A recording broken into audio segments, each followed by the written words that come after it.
มาเลยบอมยาตะกี้จับซึมงอรนาแล้วก็กำลังยอตามงอรก็อาปุ้งลำมากพอสมควร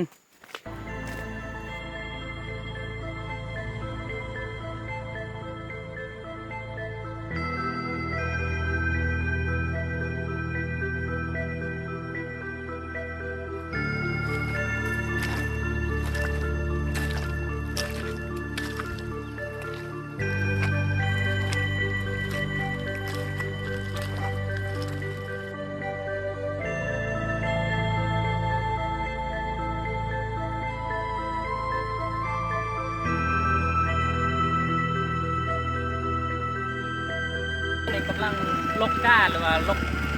เตะเงาะก้าเนี่ยแกมกุ้งนี่แหละเก็บซุ่มมันจะเก็บประมาณรอเวลา2-3 ชั่วโมงที่เพื่อนสกีแล้วก็จะเมื่อยกเหยียบโคเยอะนะเต็มเนี่ยเยอะ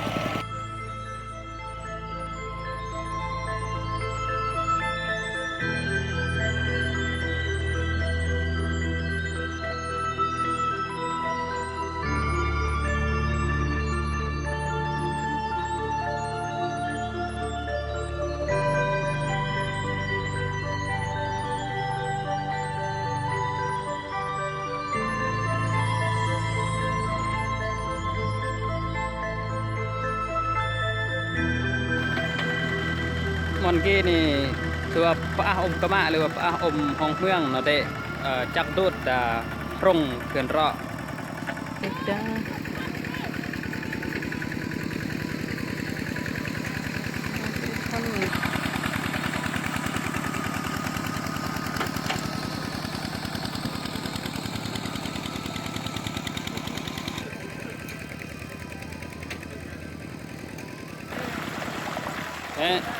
กิมาทออม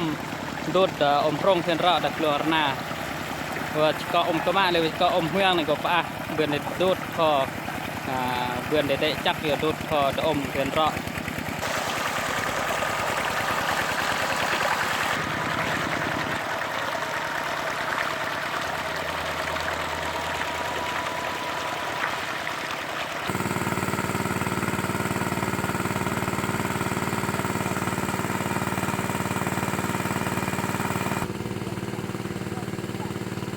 ยามาเตะงอนี่ก็เตะแนวมองแนวยอดสังเปิดกะมะ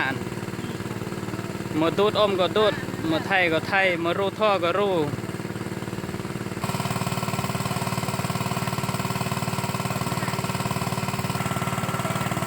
มีจับดูดอม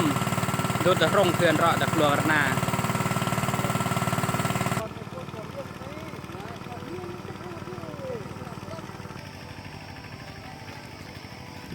บางทีผักส่วนซึมเงาะถือว่ารออมลาดถ้วยแล้วก็ซึมเลยเงาะอมชงัด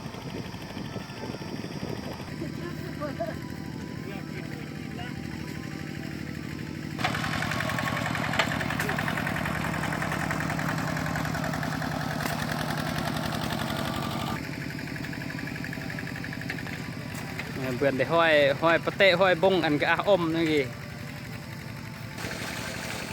อย่างกี้มันตัวท่อหรือว่าอมเลียนละซีดอย่างจุดมันเกิดอมมันเกินตั้งในซีดเพื่อห้อยอมนี่จะได้ซึมหอรนาแบบด้วนว่าแต่หน้าสุดยี่ที่ว่าควายที่สุดพอประทึกตามฤดูกาลย้อนสภาพบริรายอาการเป็นพลาอาการเปลี่ยนแปลงมันเราบริว่าหรือก็แห้งแรง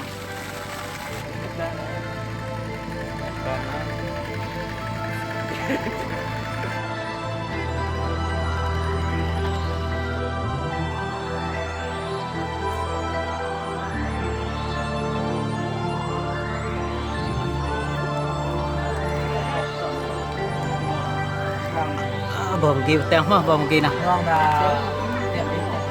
พูดกันเรื่องพูดนะ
มอนกี้มอนที่ว่าประซึมแล้ว